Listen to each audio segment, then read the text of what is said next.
Este miércoles, el expresidente peruano Alberto Fujimori murió de cáncer a los 86 años. Falleció en libertad en su casa de Lima sin haber cumplido el total de su condena por múltiples violaciones de los derechos humanos. El hombre que gobernó Perú entre 1990 y el año 2000 no solo fue hallado culpable de crímenes contra la humanidad por las matanzas de civiles mediante un escuadrón de la muerte, sino también por varios casos de corrupción. Aún así, su hija, 3 veces candidata a la presidencia, reivindica su legado político en nombre de Fuerza Popular. Para analizar el impacto de Alberto Fujimori en Perú, vamos a hablar con Enrique Castillo, periodista y analista político, a quien ya saludamos. Enrique, gracias por estar con nosotros en Directo América. Muy buenos días. ¿Cómo está usted? Muy buenos días para ti también. Varios artículos de prensa señalan que Alberto Fujimori convirtió su apellido en una ideología. ¿Qué representa hoy el fujimorismo en Perú? Bueno, Alberto Fujimori en realidad no funda un partido, genera un movimiento que le hace frente a Mario Vargas Llosa en una elección y le gana a Mario Vargas Llosa. Hablar de una ideología fujimorista creo que es, digamos, no tan cercano a la realidad, porque lo que tiene el fujimorismo es que es, como dije, un movimiento aluvional que genera un resultado positivo y que a partir de ahí empieza a tener acciones de gobierno a partir de una actitud de Alberto Fujimori, una actitud política que trata de mostrar a un presidente muy cercano a la población, que no tiene apoyo político determinado. Él trata justamente de mostrar que no existe una estructura que sea capaz de manejarlo a él, sino él manejar las estructuras. Y esto genera entonces un partido, sí, porque tenía que entrar a la formalidad de un partido, pero incluso esto lo podemos comprobar porque le cambia de nombre muchas veces al partido y eso nunca cambia el caudal electoral. La fuerza del fujimorismo es Alberto Fujimori. La fuerza del fujimorismo es ese estilo de gobierno y esa forma que le permitió a él mostrarse como el vencedor frente al terrorismo, el vencedor frente a la hiperinflación y el hombre que pudo pacificar el país y sobre todo la frontera norte. Los 3 grandes logros de Alberto Fujimori durante su gobierno, que como digo le permitieron a él una vigencia y ahora a su hija Keiko Fujimori, una vigencia tal que ha llegado permanentemente hasta las finales en los procesos electorales, pero no ha podido ganar ni reeditar. Keiko Fujimori lo es padre, lo cual nos muestra que efectivamente el fujimorismo siento un aluvión, digamos, electoral, pero que la presencia de Alberto Fujimori no ha podido ser reemplazada todavía por su hija Keiko ni por ningún otro líder dentro del fujimorismo. ¿Qué garantías de no repetición existen en Perú para evitar que en nombre de la lucha antiterrorista se vuelvan a cometer violaciones a los derechos humanos? ¿Me escuchas ahora bien? Un poquito mejor. Bien. Te preguntaba, ¿qué garantías de no repetición existen en Perú que puedan evitar que en nombre de la lucha antiterrorista se vuelvan a cometer violaciones a los derechos humanos? No hay ninguna garantía. Ujú. No hay ninguna garantía de que el tema de la violación de derechos humanos pueda no repetirse en el Perú. Y no solamente con Alberto Fujimori. Esto puede no repetirse con cualquier otro gobierno, dadas las tendencias autoritarias que vamos teniendo en varios países y sobre todo también que ha sucedido en el Perú. Entonces, justamente una de las cosas que se le reclama al fujimorismo es que vuelva a los orígenes que manejó Alberto Fujimori.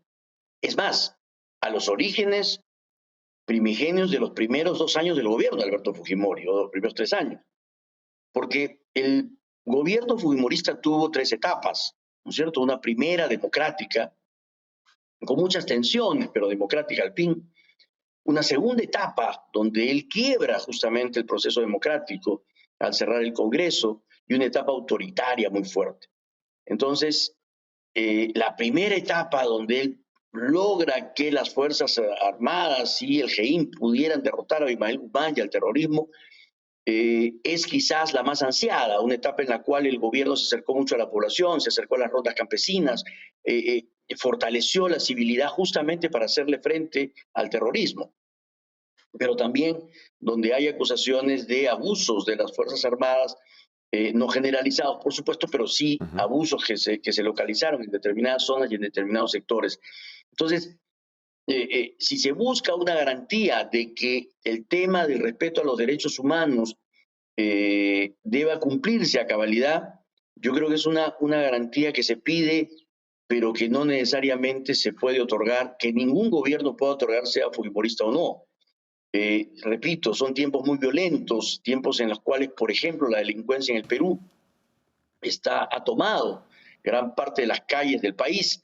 Entonces, va a ser muy difícil que alguien pueda garantizar ese pleno respeto de los derechos humanos y que alguien pueda garantizar que el fujimorismo va a volver a los orígenes de Alberto Fujimori. Creo que Alberto Fujimori tenía una personalidad especial, controversial, buena para algunos, mala para otros, pésima para unos pocos, pero es un estilo de gobierno que muy Enrique. probablemente ni su hija ni ningún otro sucesor del fujimorismo pueda llevar adelante. Y hablando de hecho de lo que tú te referías ahora, de todo este hilo conductor del que estabas comentando, ¿de qué manera se puede trazar entonces el fin del mandato de Fujimori y las últimas décadas de la política peruana? Fujimori marca un antes y un después de la política peruana.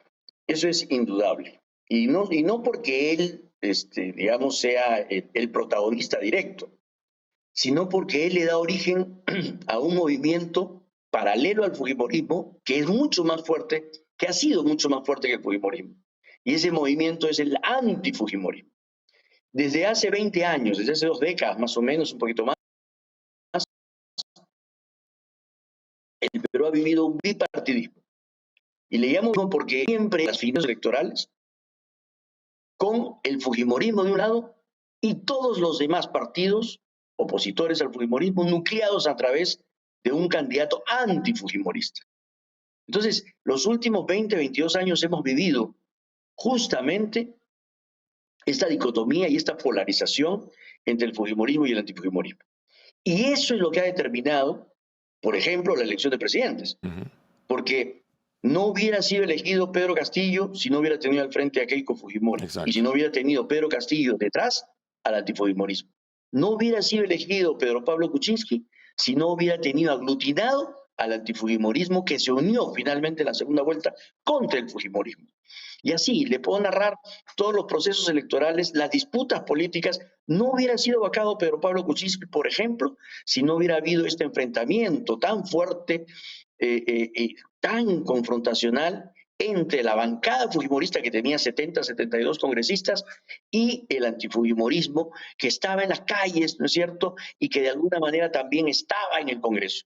Entonces, la presencia del fujimorismo, la presencia de Alberto Fujimori como un elemento de confrontación es permanente en los últimos 20 años.